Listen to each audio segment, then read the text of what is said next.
It was a spring morning on March 27, 2004, when police broke into a quiet West London apartment and found the lifeless body of Richard Lancelyn Green, the world's leading Sherlock Holmes scholar.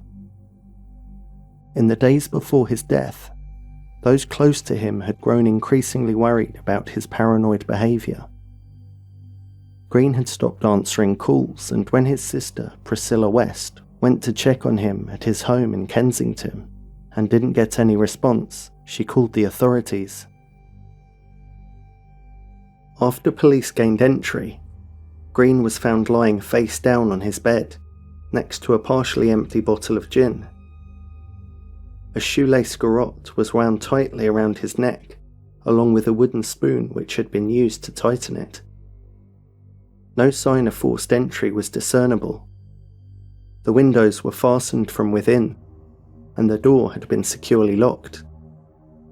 This does sound like the setup for a classic Holmesian puzzle.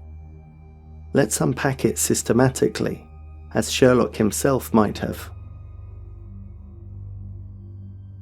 Richard Lancelyn Green was born in 1953 into an Old English literary family whose lineage traced back through generations of writers and scholars. He was a gentle and eccentric soul, born out of his time, yet wholly in love with the Victorian era he never knew. He was quirky, yet brilliant, and seemed to inhabit two worlds at once, half anchored in the modern day, half wandering through the gaslit streets of Conan Doyle's imagination. Meticulous to the point of obsession, he lived amid shelves of rare books, faded portraits, and the quiet ticking of clocks, surrounded by the aura of Sherlock Holmes's London. A lifelong devotee of Sir Arthur Conan Doyle, Green became one of the world's foremost authorities on the great author and the universe of Sherlock Holmes.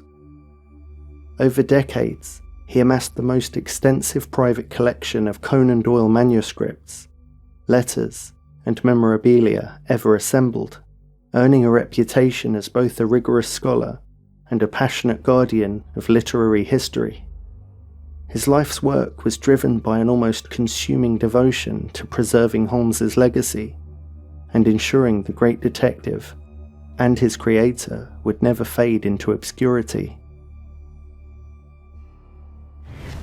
Richard Lancelyn Green's final months became defined by what he saw as a moral crusade, a battle to protect Sir Arthur Conan Doyle's legacy from dispersal and neglect. When a cache of missing Conan Doyle papers surfaced, slated for auction by the world's most famous and prestigious auction house, Christie's, Green was outraged. He believed the documents rightly belonged in public archives, not in private hands, and he devoted himself to halting the sale. Tirelessly, he wrote letters, contacted officials, and rallied fellow scholars, convinced that he was safeguarding not just papers, but history itself. Yet as the dispute deepened, so did Green's sense of isolation. In the final weeks of his life, he began to suspect that powerful, unseen forces were working against him. Friends recalled his growing unease, the feeling that he was being watched, his house bugged, his efforts quietly undermined. Was this truly the case? Or had his crusade of preservation become an obsession shadowed by delusion? Green told several confidants that he thought he was being watched, and that he didn't know who to trust. One friend remembered him describing a man with an American accent who had been asking questions about him and the soon-to-be auctioned Conan Doyle papers. Green referred to this figure, always obliquely, as the American. In the days before his death, the strange occurrences multiplied. Green spoke of mysterious phone calls at odd hours, where no one would answer when he picked up. At night, he said, he heard noises outside his home, footsteps, engines idling, the sense of someone waiting just out of sight. To those who knew him, his final weeks felt like the unravelling of a detective who had stumbled into a mystery too close to his own heart, a man caught between reason and fear, scholarship and obsession. When the police arrived at Green's Kensington apartment on the day of the body discovery, they were met with a scene both ordinary and eerily precise. The scholar was fully clothed, lying on his bed, in a room covered in Conan Doyle memorabilia that had been collected over decades. At first glance, nothing appeared disturbed, and the room seemed orderly. The answering machine recorded several recent calls, all of which had gone unanswered. Friends reported hearing an American voice on his answering machine, a detail some found a little ominous. But later, Green's sister revealed that this was simply the machine's built-in default message that played after Richard had deleted his own greeting. Police reported that nothing was missing or considered stolen, and his Conan Doyle collection was still there, despite its high value. Yet some who later entered the room felt that certain items didn't look quite as he had left them, a detail never formally confirmed, but often mentioned in retellings of the case. Yet amid these clear observations, there were elements that slipped past initial attention. The door was locked, though accounts differ on whether it could only have been secured from the inside. Some would later suggest the setup was oddly reminiscent of a staged scene, almost theatrical in its precision. A post-mortem examination was performed on Green, and it confirmed that the man had died from asphyxiation by ligature.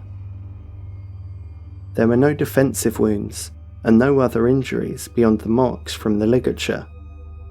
Yet the autopsy could not resolve the lingering questions, whether the death was intentional, accidental, or the result of another hand. In the absence of a note, external trauma, or corroborating evidence of an intruder, the coroner returned an open verdict. At this pivotal moment, the haunting question is inevitable. Did Green die searching for truth, or trying to write the perfect mystery, with himself as the victim? Let's unravel the tangle of theories, thread by thread, and follow each one into the shadows where truth and imagination entwine. From the start, investigators and friends were divided.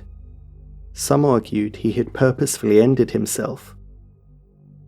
Green had been meticulous, obsessive, and some people claim he did not seem of sound mind in the days before his untimely death. Forensic experts showed it was physically possible for him to have tightened the ligature himself with the wooden spoon handle, and as previously mentioned, there were no signs of forced entry or struggle in his apartment.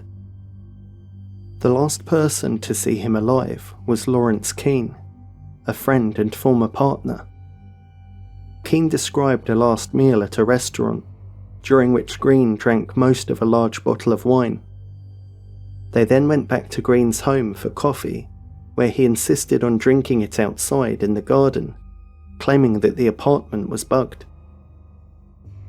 As previously mentioned, in the weeks before his death, Green experienced paranoia, mysterious phone calls, strange noises outside, and the unsettling presence of the figure he called the American. Whether these fears were real or the product of mounting obsession and burnout is unclear, but it's possible all these factors could have contributed to a mental breakdown. Some retellings of this case state that Richard Lancelyn Green left a detailed note, referencing Sherlock Holmes's fall at Reichenbach, saying, "I shall follow him into the abyss." This is in fact a myth or later embellishment which is not supported by the official investigation or credible reports. There was no goodbye letter, no note of explanation. Green was highly literate, methodical, and eccentric. Friends insisted that if he had planned to bring about his own end, he would have left a note, perhaps even a dramatic one. Another theory is that Green premeditated and staged the whole thing himself. Some noted that his mysterious death bore some resemblance to one of Sherlock Holmes's own cases, the problem of Thor Bridge. In that story, a woman is found dead from a gunshot wound, and, spoiler alert, the fatal wound turned out to be self-inflicted, staged as part of a tragic plan for revenge against a love rival. The theory that he staged his own death posits that Green, a man defined by meticulousness, theatricality, and obsession, may have taken his own life, but in a way that reflected his lifelong fascination with Sherlock Holmes. Some suggest that his death was intentionally staged to look like a murder, as a final, macabre puzzle, a scene worthy of the detective stories he so adored. If this was the explanation, could he have meant it as a publicity stunt to bring attention to the auction he deemed so heinous? Viewed this way, the theory of self-elimination could be less a simple act of despair and more a tragic culmination of obsession and personality. A final dramatic performance, leaving the world to wonder what was real and what was artful deception.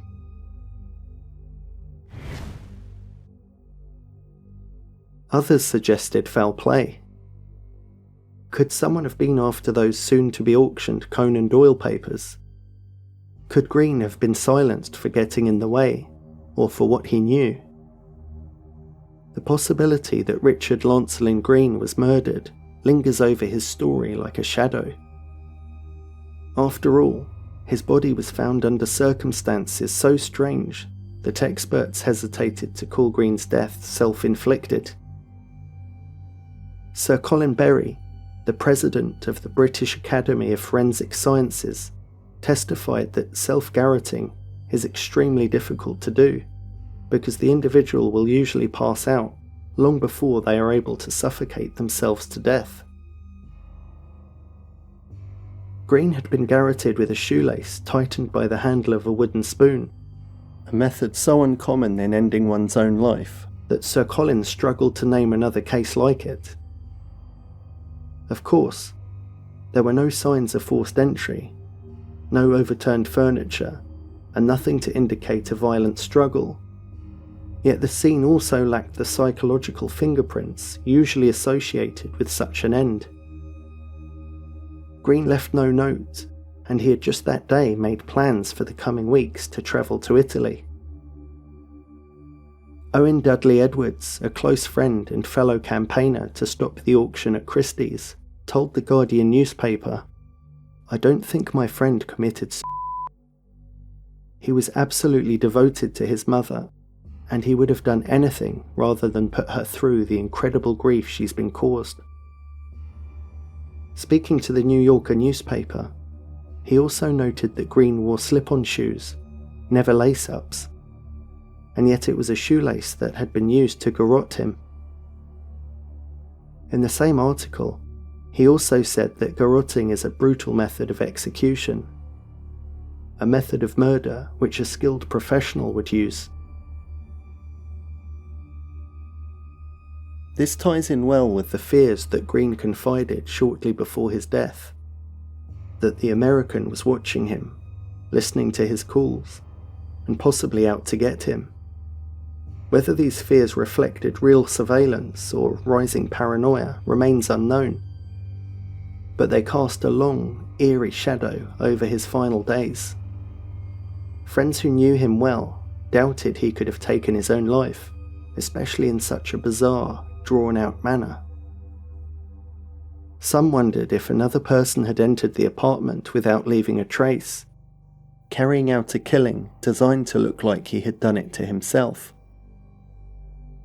The murder theory fits Green's fears and the unusual physical evidence, whereas the alternative theory fits his obsessive, theatrical temperament and the absence of proof of foul play. Both possibilities reflect the same theme. Richard Lancelyn Green's life had become so entwined with fiction that his death, too, blurred the line between imagination and reality. A last possibility that some have suggested is that the death may have been an accident. Green's fascination with recreating Holmesian scenarios has been noted. Is it conceivable that his death was the result of a macabre, adult-themed experiment gone tragically wrong? Some believed that his obsession with the detective's world may have led him to a fatal misstep. Perhaps, some say, the night of his death was not a performance of revenge or despair, but a dangerous game that ended in silence. I'm not convinced myself, but it's one of the existing theories, so we'd be remiss not to mention it. Green's death received major press coverage due to its Holmesian strangeness. The case drew intense media fascination, with newspapers and television treating Green's death as both tragedy and mystery. Headlines speculated, theories proliferated, and public imagination transformed the life of a scholar into a real-life Holmesian drama. Within the scholarly community, opinions remained sharply divided. Some colleagues believed it was self-inflicted, emphasizing Green's theatrical personality and obsessive devotion to Conan Doyle. Others entertained foul play, pointing to his fears of being followed and the enigmatic circumstances surrounding his death. The previously mentioned friend of Green's, Owen Dudley Edwards, told the New Yorker newspaper that he had little doubt that it was murder, citing Green as the, quote, biggest figure standing in the way of the sale at Christie's. So whatever became of the Conan Doyle papers, those ghosts of ink and memory that Richard Lancelyn Green pursued with such devotion, right up to the hour his own story ended? A collection of more than 3,000 personal items belonging to Conan Doyle, including letters, notebooks, manuscripts, and personal mementos, had been lost for several decades following disputes over his estate. The materials were recovered in the offices of a London law firm. Christie's announced that this lost archive would be auctioned in London on May 19, 2004. The collection was valued at around £2 million before the sale, and at auction, 104 of the 137 lots were sold, bringing in almost £950,000, equating to over $1.7 million at the time. The sale triggered concern amongst scholars and enthusiasts. Just like Green, many believed that Conan Doyle's heir, Dame Jean Conan Doyle, had intended the papers to go to the British Library, rather than be separated and sold off in chunks to the highest bidder. Many of the lots were bought by private dealers and collectors, but thankfully, the British Library did acquire a large and important share of the archive, roughly 1,200 documents in total. The sale provoked strong criticism from scholars and politicians who argued the archive should have been kept intact and placed in a public institution rather than dispersed. To this day, no one truly knows what happened in that quiet London apartment.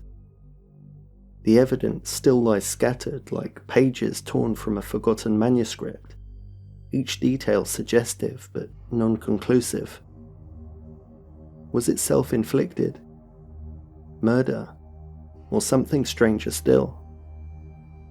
Perhaps that's the greatest irony of all, that Richard Lancelyn Green, the world's foremost Sherlockian, left behind a mystery even Holmes could not solve. And maybe, That's exactly how he would have wanted it. To leave a mystery no mind can resolve was perhaps, for such a scholar, the only perfect ending.